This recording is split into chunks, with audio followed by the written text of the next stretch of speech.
The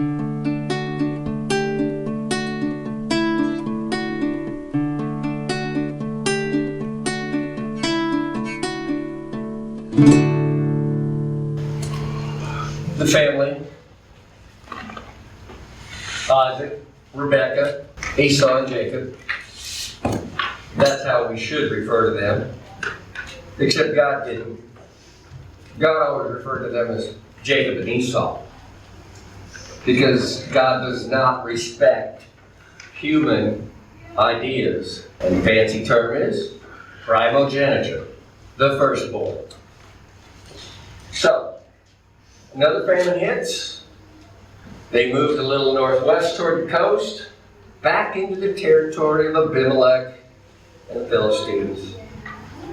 And then he goes and follows his father's pattern. Isaac moves in, settles down, but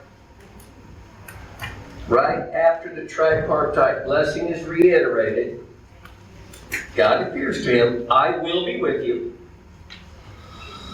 Land, manifold blessings, the whole, couldn't have been an expression then, but 9 yards. All nations blessed through you, through your descendants. That was the Abrahamic blessing. That's what God said. And then your whole line is going to complete this. But, all right, knock it off. So, this being our general area of operations, he used to live here in the rather arid place. He moved up to the more fertile coastal valleys. Much better growing land, much better pasture land. But then he runs into a problem. With the promise and the reminder given, obey as your father, keep the faith, keep my commands, keep the charge. That wasn't the first Visa card, I assure you. The line of promise is to and shall be faithful. Then we get this parallel with Dad. The locals inquire about this beautiful woman in his household. That would be Rebekah. Not this again. Yeah. Seriously? Yeah. Did you not learn from your dad? Oh wait, you weren't there. The same sister ploy. Hey, this beauty you got in there, what? Oh, she's my sister. Sort of. Technically, they are related. It's a familial relationship because Abraham did not want his chosen son, Isaac, to marry a local. So, then Abimelech finds out. Duh. Sorry. Too teenage for you. Again, fear of consequence caused the problem. In Isaac's mind, there's no fear of God in this territory, so if they think she's my wife, all they have to do is kill me and then they can have her. Is that why we have that term in English? The fruit falls not far from the tree? Yeah, this whatever fruit he was, it bounced once Yeah. and rooted. Leonard. Would, by doing that, have put his sister in greater danger? You think? Well, yeah, if they Yeah. know that's her, oh, that's your sister, then, oh, good. Yeah, good. We can She's have her. open to us. Yeah, we'll take you out and now.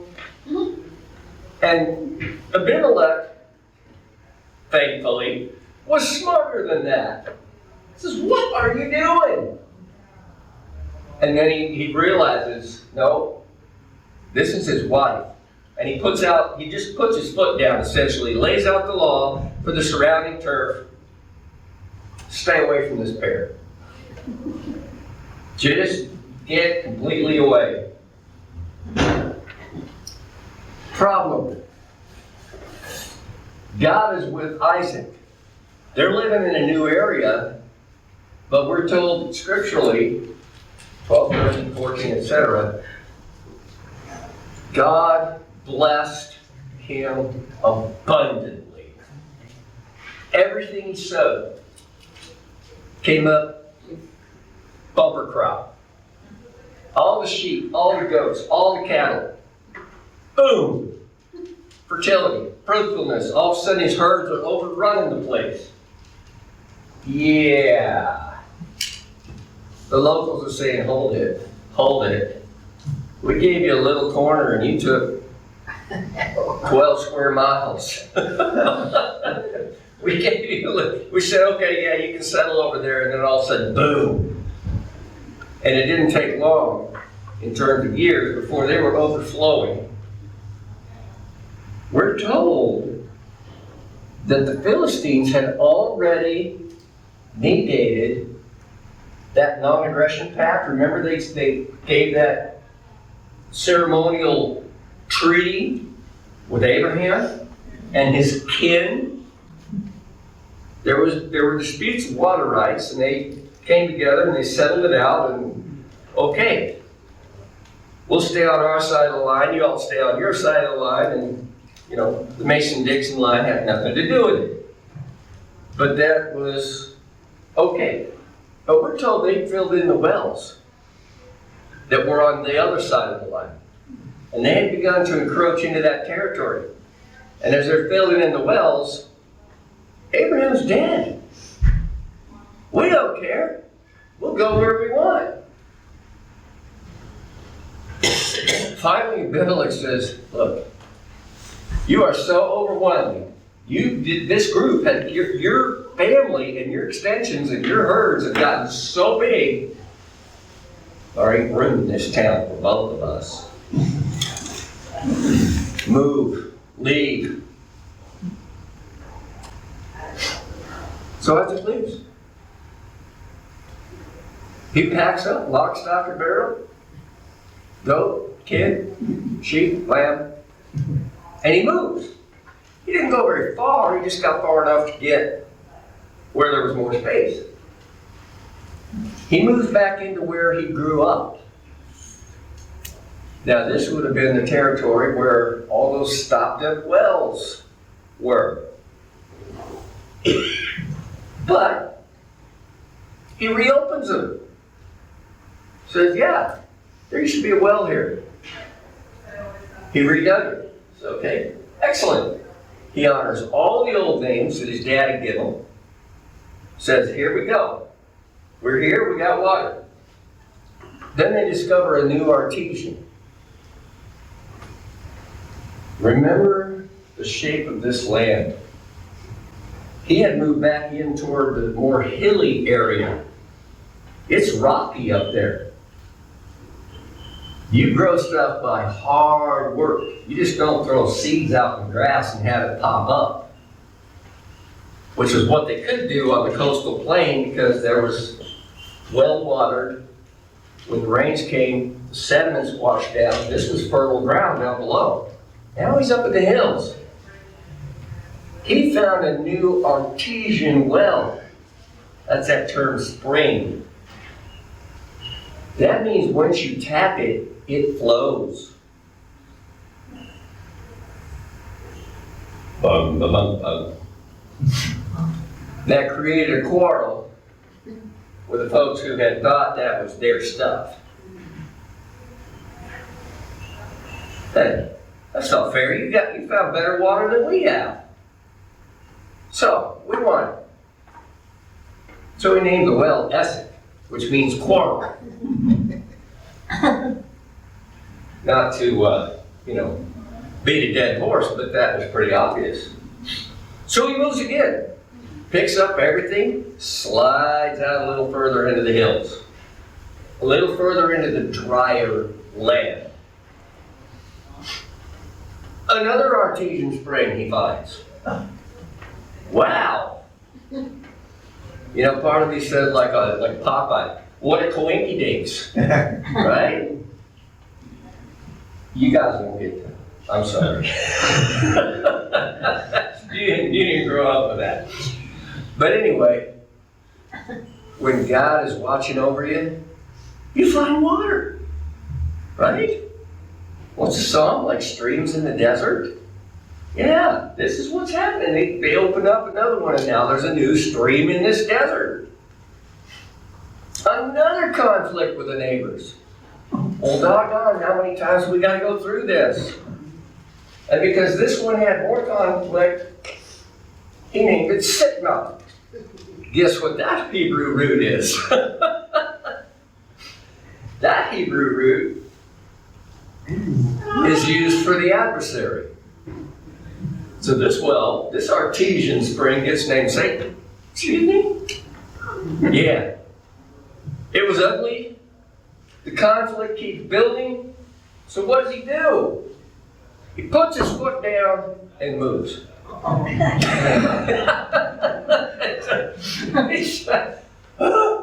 You know what? This time Rebecca's got to be saying again, honey, when are you going to stand up? Be a man. No. He is preventing war. He is still outnumbered by the locals. He was smart enough to say, if we just move again, all right. A little further out, up in this down south into the drier area of the mountainous region of Palestine. The rest of the household must think he's nuts. You taking all our holdings, all our flocks, everything like this further into the desert? I mean, yeah, it's hilly and rocky, and there's sheltered coves, and there's the occasional stream during the seasonal rains, and okay, stuff will grow. It'll support goats, at least. Whoops! Ha! Another artesian spring. Turns out this was a reopening of another one. But this time nobody argued. This time they got far enough away. This time it gets a new name. Rehoboth. Spacious! We have enough space for everybody now.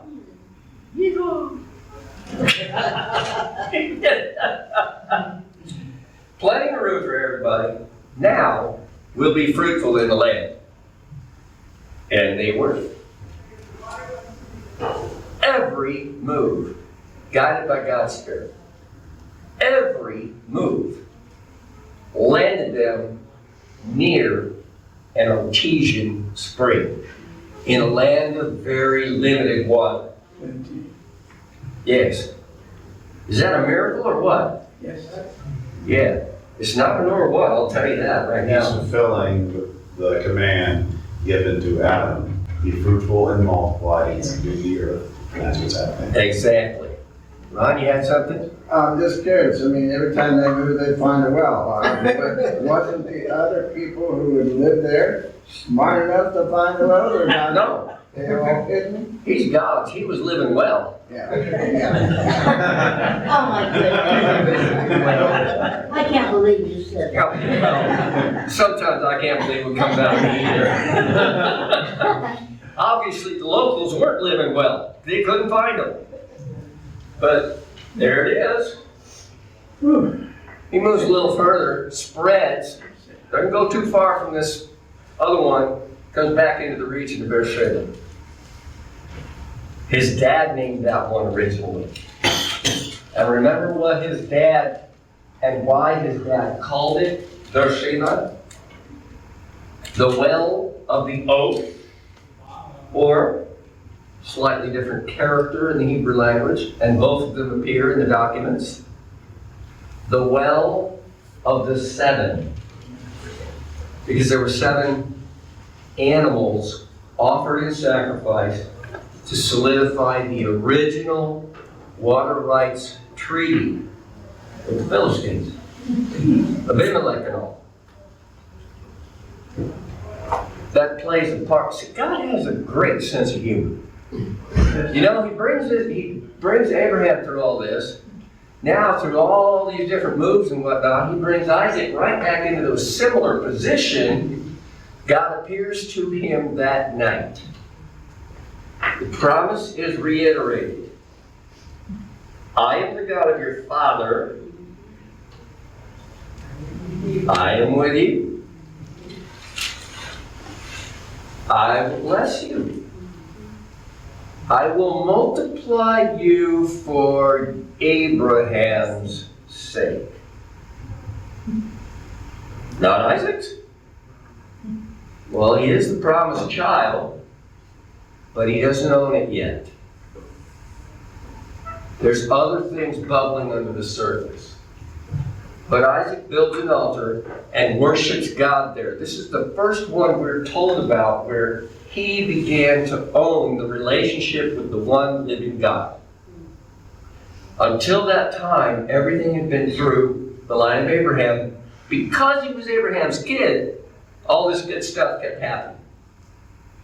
Now, he built an altar and worships in his own right.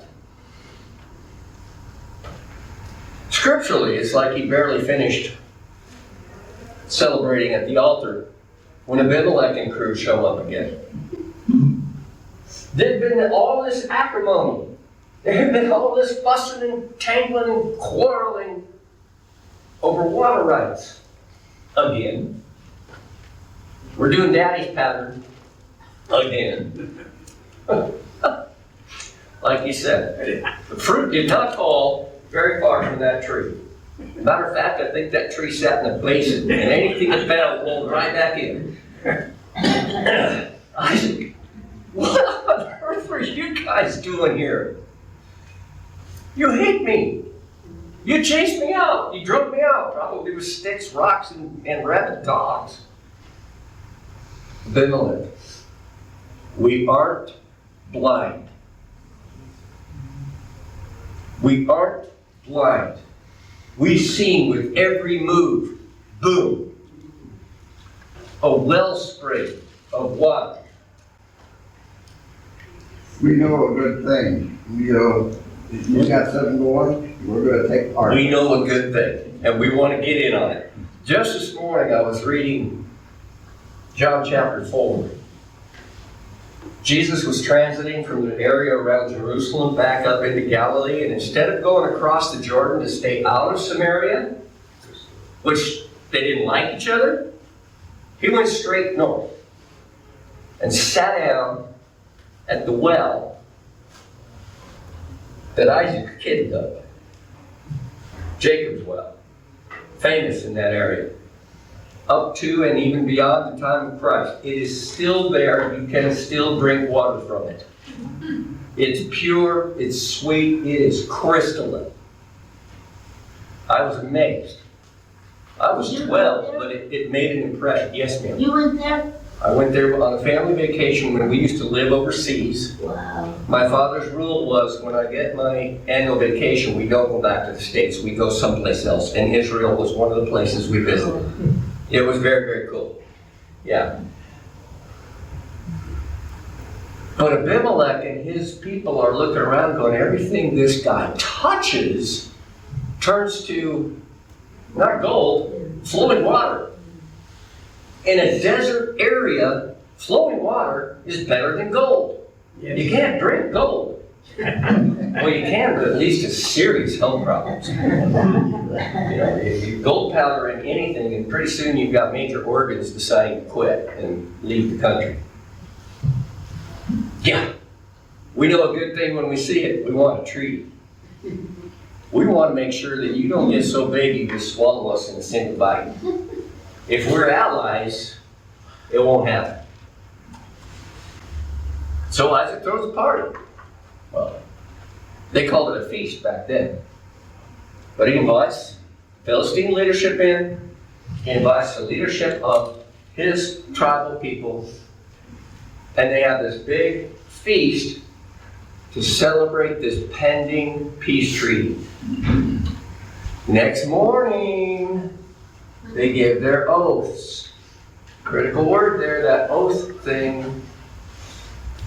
Everything returns to, and there's quotations around the word normal, because how can things be normal when you've got rather contentious and jealous people as an ally? I forget, oh goodness, it's a famous quote and I forget who said it. Somebody's probably going to trigger on it, but keep your friends close, Keep your enemies close. Everyone, Abraham Lincoln. I'll take your word for it. Your face looks honest, right? And because, yeah, Leonard. I'm just noticing, the shoe is on the other foot. Yes. At first, it's Isaac had to make the agreement with Abimelech.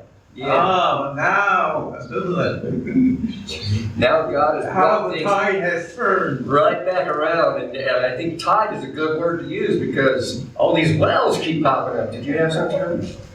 Just that the scripture says that they left peacefully and they let him go. So they didn't It wasn't militant. it wasn't. It was disgruntled, Yeah. though, because they were realizing, shoot, you just keep getting bigger and bigger and bigger, and there's no room for all the sheep and the goats, and pasture land is running out, and water's running out, so go away, a little further, further, I can still see you.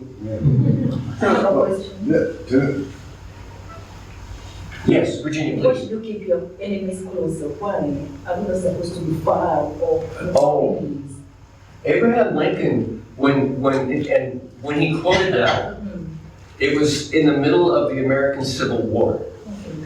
And the operation behind that was, be close with your friends, but keep your enemies closer so you always know what they're up to and they don't catch you by surprise. Oh, okay. Yeah, so keep your eye very closely, even more so on your enemies. Because your friends, your allies, they're with you. These people against you, it's good to have really good intelligence on what they're doing, so examine them. Okay. So maybe in this modern day, you keep your surrounding closer, your people closer, but keep the negotiation with your enemy. That's a good, another good way to look at analogy. Yes, Ron? well, the two similarities I see is that the Hebrews moved to Egypt, given this certain land. They grew so much that the Egyptians go, hey, it's the same cost. You can take us over. You are slaves. We made you slaves. These people go, you guys are so big, you can take us over. Let's make a treaty. Instead. Yeah, instead. Yeah. The Egyptians handled it a little differently, but you're sneaking ahead in the story.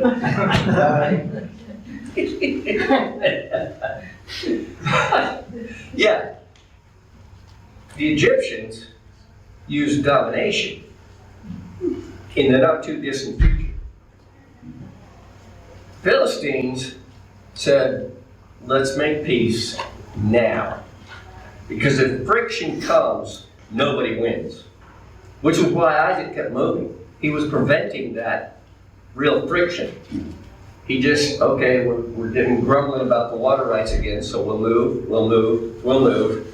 It comes down to a well moved. He renames the well, the reopened well, Shiva. Beer Shiva. The well of the seven, the well of the oaths. Once again, he held and honored the name his father had given it. You know, Jeff, interesting. I think really what the Philistines, after 3 artesian wells opening up, they said, wait a minute, this guy's God is greater than our God. Oh, you're not kidding. Yeah, we need to be friends with him because we need his God to be on our side. Exactly. And in this era of history, gods, little g, were believed to be tied to a locality. Wherever their statue, wooden pole, whatever it was, they controlled only the surrounding area and the people that worshipped them. Isaac's God is wherever Isaac goes. And the Philistines, like you say, that's a revolting development. So we're better off allied than we are adverse. Yeah, that was how the way it worked. When all the dust settles, they have their treaty in place, God reaffirms his promise again. Remember, I am one who holds that the unifying theory.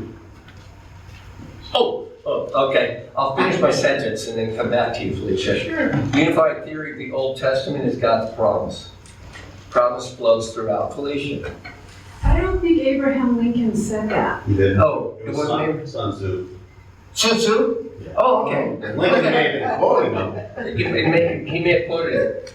Ancient Chinese warrior philosopher Yeah. who wrote a book called The Art of War, but the same strategic thinking applies. That's what he was saying. Abraham Lincoln was more politically minded, and he believed in trying to keep peace before going to try to defeat. And he did everything he could to do that, but it was not to be. Right. Right. Thank you. Now that we settled that, no, I'm sorry. No, when there's a teaching situation, if I spout off and promulgate something that's inaccurate, then that's bad. That's my bad. That's on me. I shouldn't be doing that to y'all. But thank you. But you're human. I so hoped I was getting out of that. You're 100% right, and I'm 100% human. You nailed that right on the head, Debbie. And I find out about it every day. New ache, new pain, new mistake, you know. This treaty structure matched almost exactly with the one that Abraham, his father, had set up, and it proves out the continuity of God's promise through this line. Always the line of promise. Always. And now it's reconfirmed it's through you, Isaac. And then we get the last couple of verses in this particular chapter, and it seems like it has absolutely nothing to do with the rest. Esau takes a couple of wives.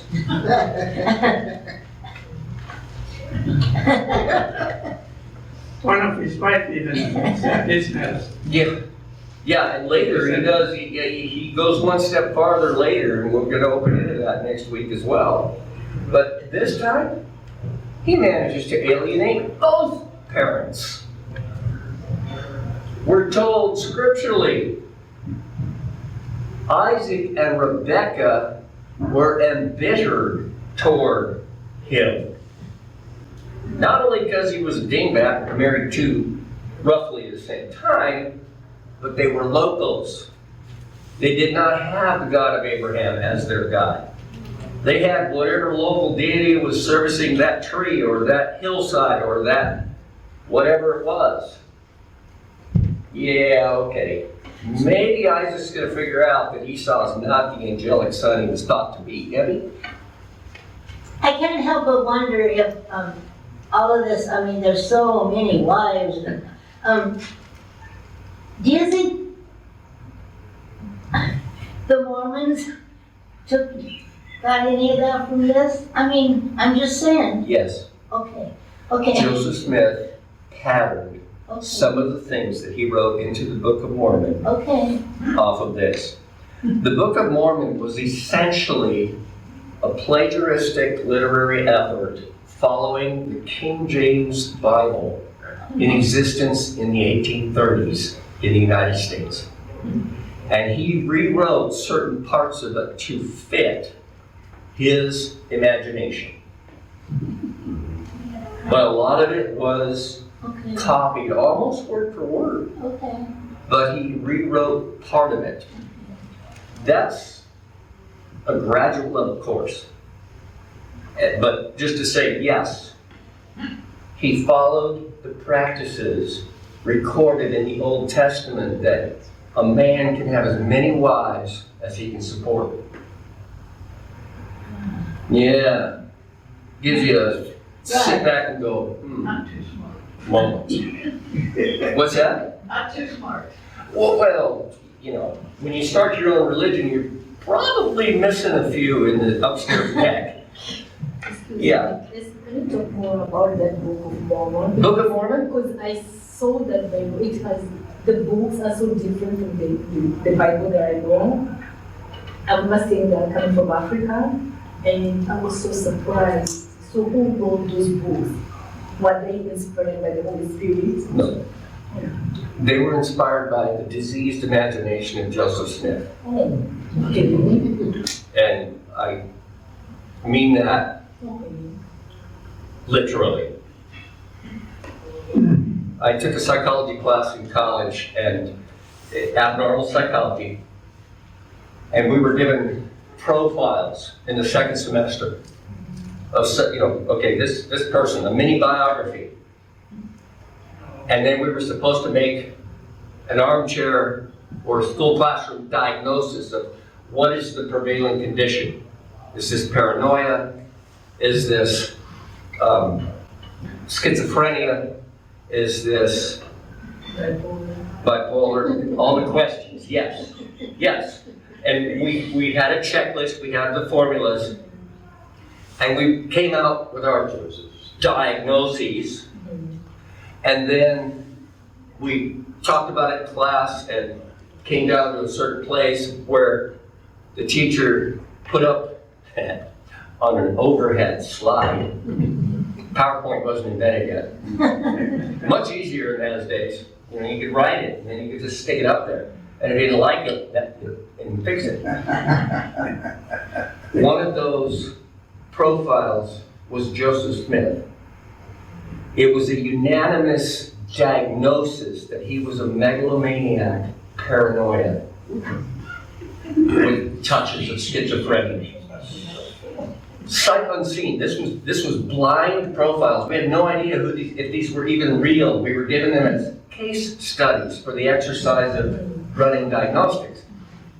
The man was 100% off his rocker. And the things he wrote were militantly anti the God of the Bible, anti-Christ. But he dressed them all up as truth. If you read a biography of him, you find out that his grandfather was worse than a computer virus concerning organized religion. Wow. Joseph Smith grew up mostly raised by a man who said all organized religions are wrong.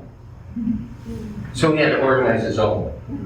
And that's why he believed that there were no local churches that were truly preaching the gospel of God. Correct. Therefore, he had to get his own spin on it. So the Book of Mormon, the Pearl of Great Price, the Writings, Doctrines, and Covenants, none of those are inspired scripture. They may include chunks of King James E's. They're not inspired scripture. Yeah. Would he be considered an anti-Semitic? Yes, he would be considered an anti-Semitic. And he used the portions in the gospel of the Jews being the ones who killed Christ to foster that. But it wasn't original to him. It existed well before him. Well before him. Well, these girls that Esau married were Hittites. They were Hittites. The Hittite religion was, if you can think of a God, we'll adopt him. Yep. And they had, I think they called something like, they said they had 10,000 gods or something. I don't remember exactly the source, but yes, the Hittites were definitely polytheistic, multiple God followers. But like Dayton just said, if you could think of it, they would worship it. Because they didn't want to offend anybody. No, we can't offend anybody. Does that sound familiar? Yeah. Heaven forbid you offend somebody by insisting there's only one God. See what happened today? Seems I think I saw a headline about that just last week. Yeah. A multiplicity of gods has always made people very comfortable because you can find one that fits who you are. If I invented my own, I would worship cats. Yeah. And all the dog owners are going, wow, I love rabbit trails. I wouldn't worship rabbits though. They multiply too.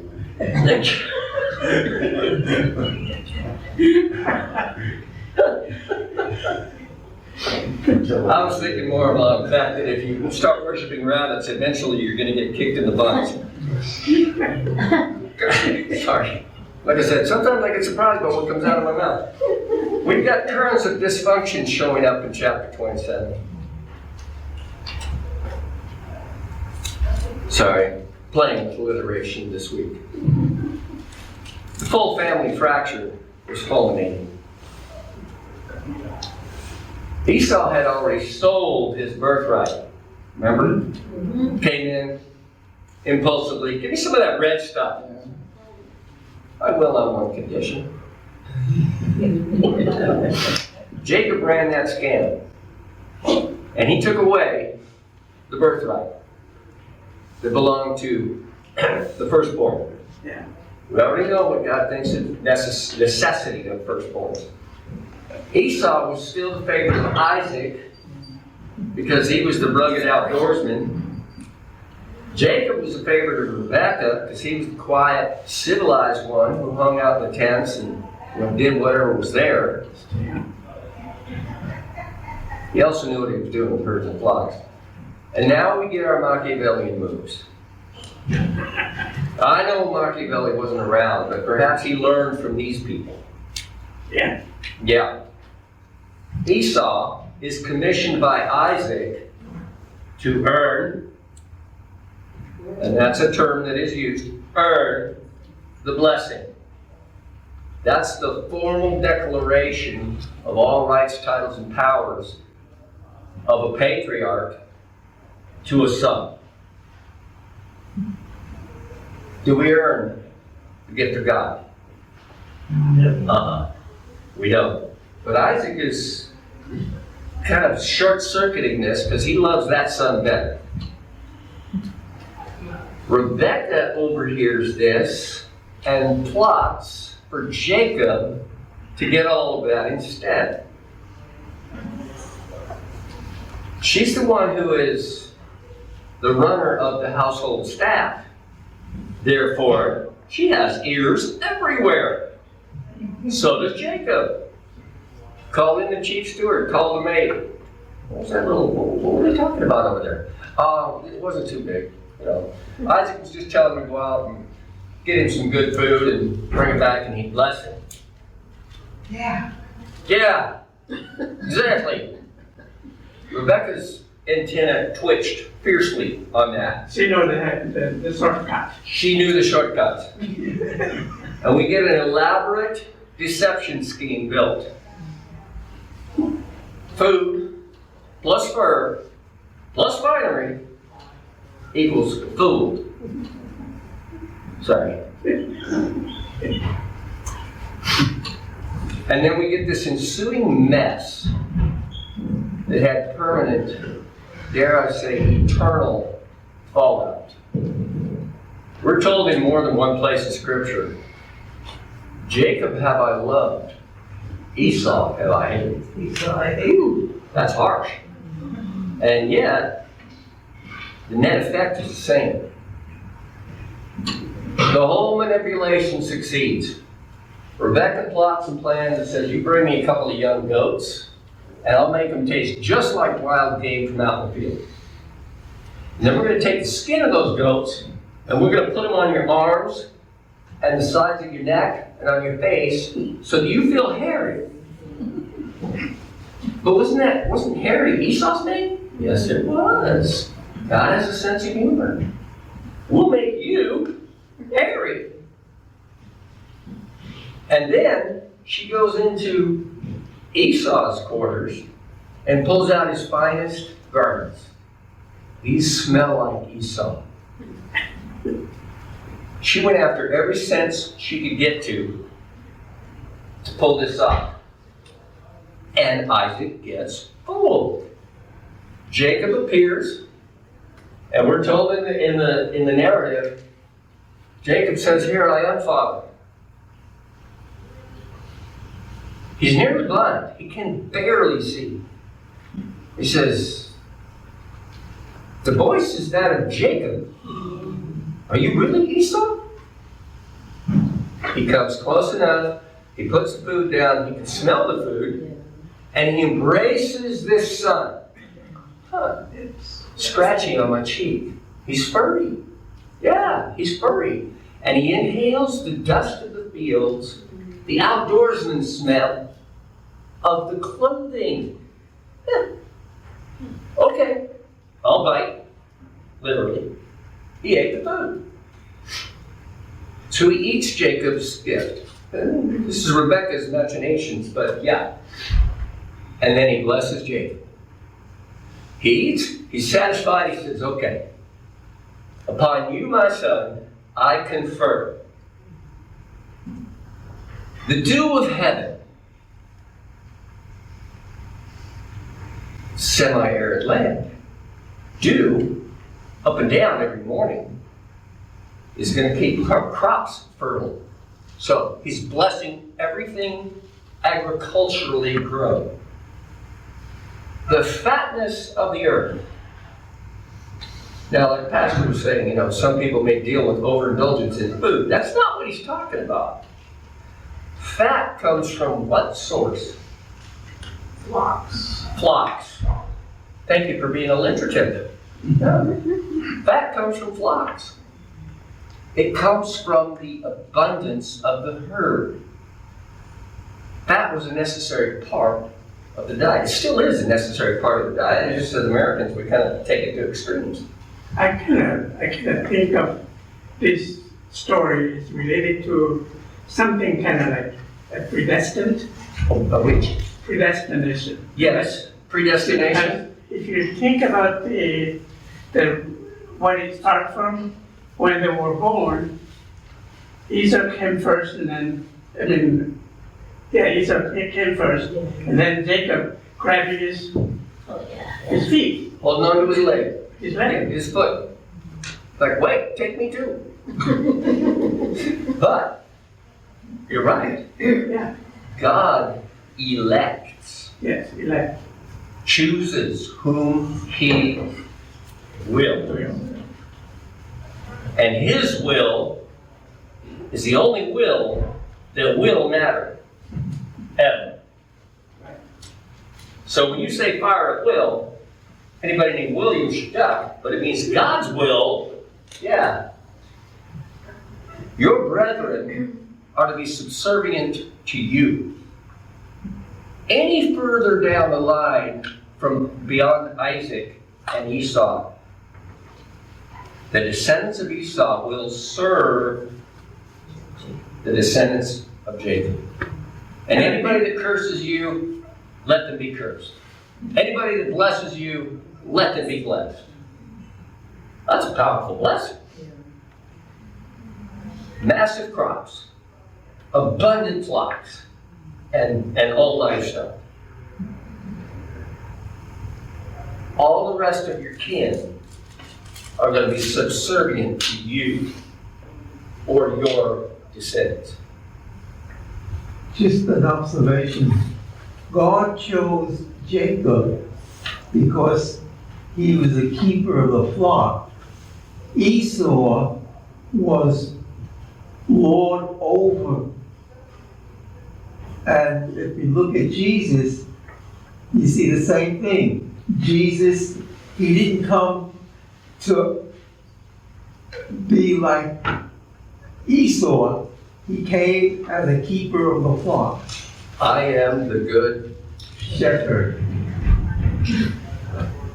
To go along with what you said, in later, it's in Psalm 75, 6 and 7, because I was applying for a position in Oklahoma, and I had 3 or 4 top people who go recommend me and like that. And I had to learn this for no one on earth, from east or west, or even from the wilderness, can raise up another man up. It is God alone who judges. He decides who will rise, and who will fall. So, Yes, he does. yeah.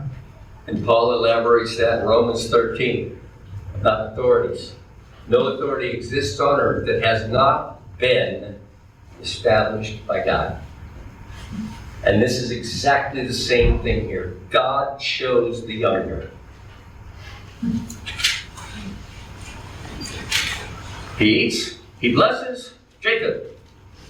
Exit, stage right. Esau, enter, stage left. It's like a bad play. It's like, and the scriptural word is, no sooner had Jacob left than Esau entered. Whoa. Father, arise and eat. Who are you? Can you see it? He's going, oh my goodness, what's going on? Why your son? Your firstborn son, Esau. Well, then wait a minute. Who was that?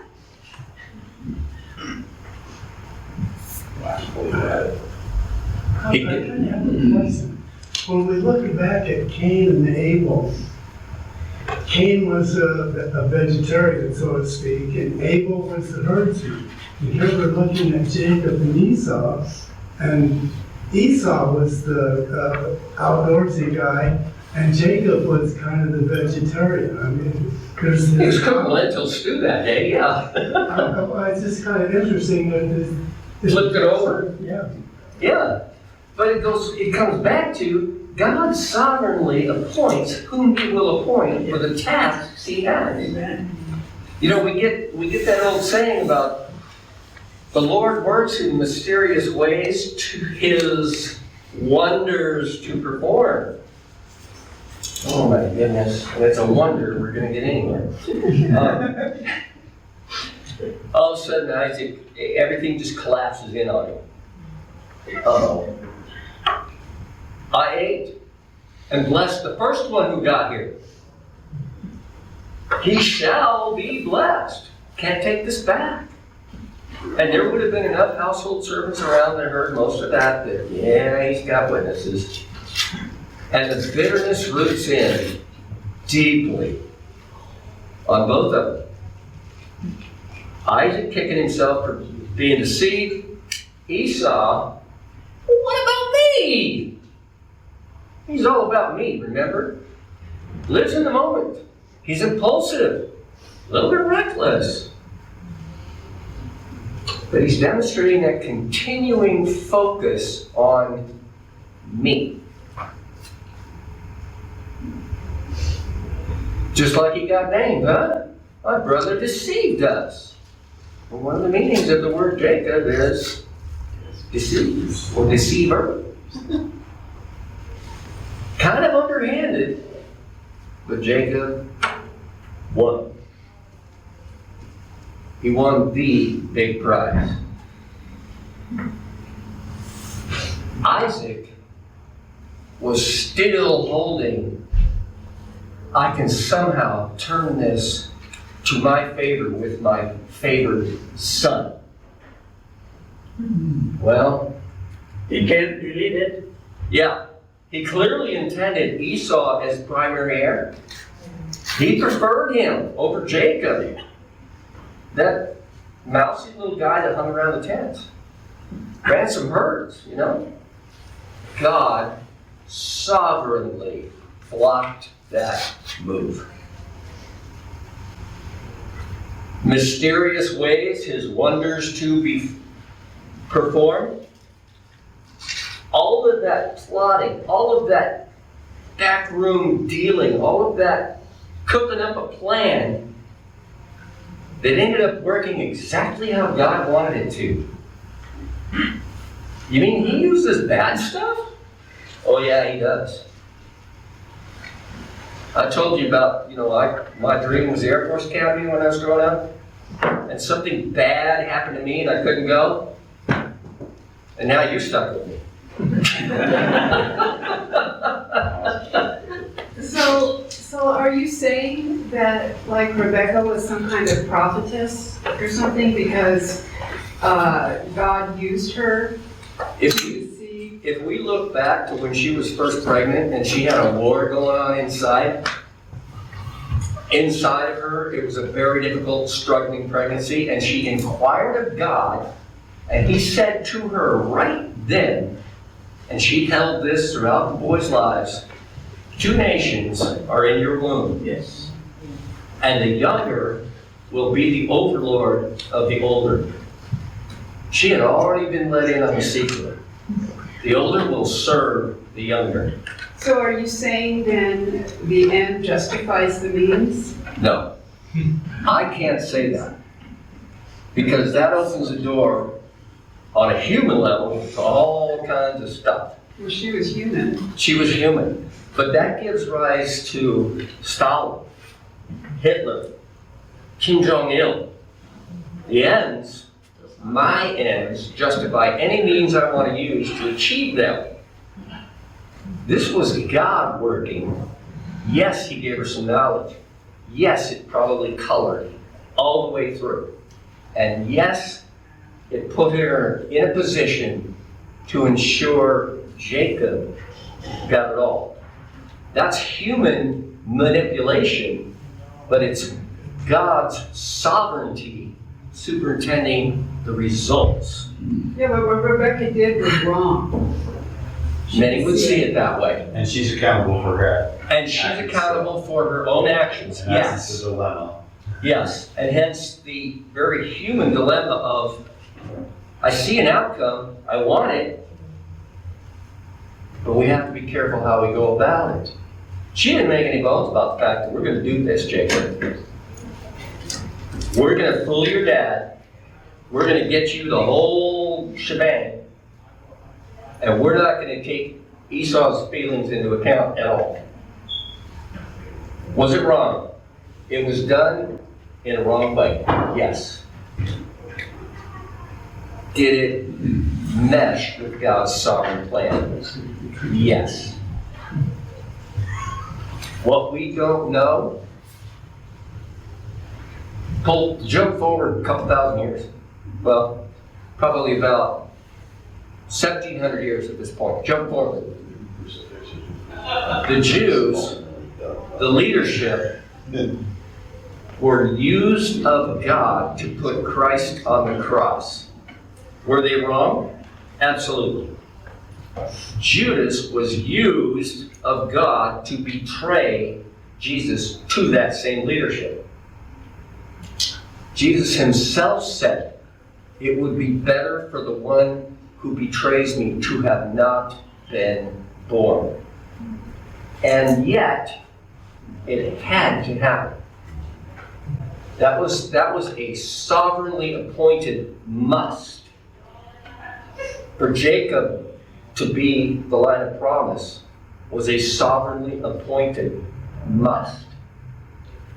But again, I fall back on not everything that the Bible records does it teach. We don't have an example here of how we should act to get our way. Yes, And Esau was very blessed. He was wealthy. he was exceptionally wealthy, and he became a full nation in his own right, the nation of Edom. The prophecy bears out in the way later on, even though Edom was subservient, they eventually were subsumed by the Israelite community. Nuts.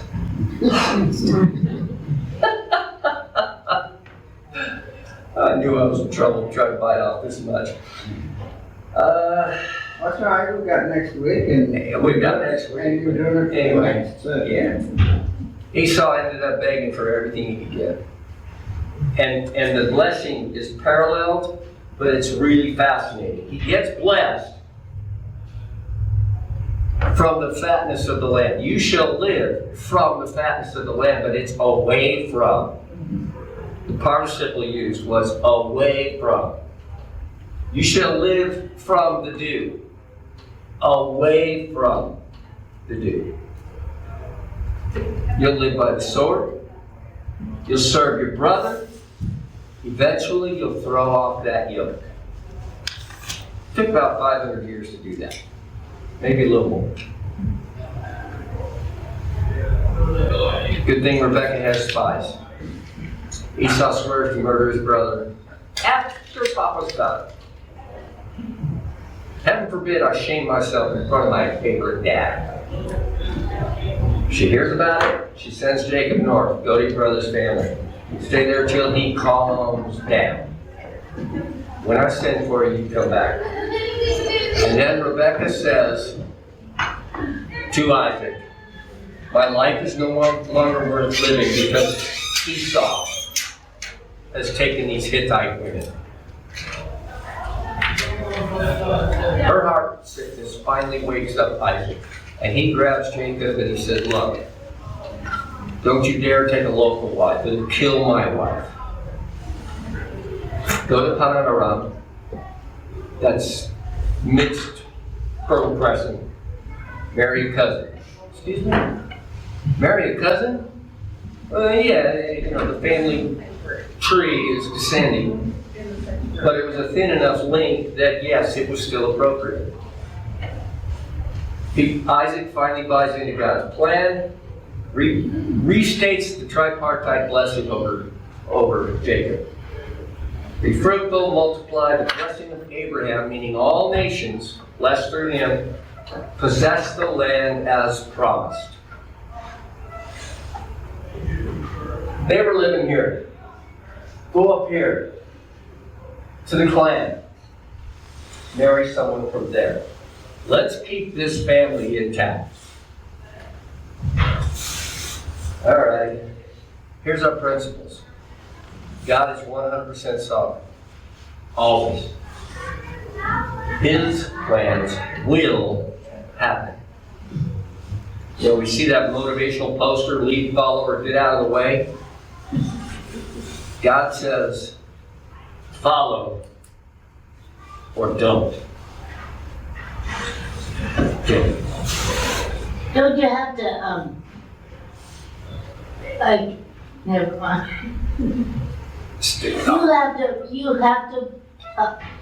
You have to do some of the work also. You gotta You have move. to be open. You gotta move. If he tells you to go somewhere, you gotta start walking, don't you? Like, you don't want to fight his plans. You're I don't right. know if I'm saying You're right. but Isaac found out that he could not short circuit God's plan. He wanted Esau. God said, no, I don't want Esau, I want Jacob. And you're right. you kind of have to open your heart Oh my goodness. a little bit. No, I don't want to open my heart. I can get hurt. You stop. But you're right. You're right. It requires that openness to the Spirit of God. And that's, for human beings who like to control things, that's a risky proposition. Yeah, But we can't forget that God is the one who will make his plans happen. And whether we go along with them or not, sometimes we're on the outside looking in. We need to align our plans with his. Matthew? It makes me think of David had two opportunities to kill Saul, but left it up to God to remove Saul. And whereas it still came out God's sovereign plan. Yes, it did. And you're right. David had two really easy opportunities to take out Saul. Didn't take them. It's not my job. God's the one who has to do this. And he stayed with the plan. Here's the question. Are we open to his plans? Do we trust his plans? If we're going to trust his plans, how do we demonstrate that trust?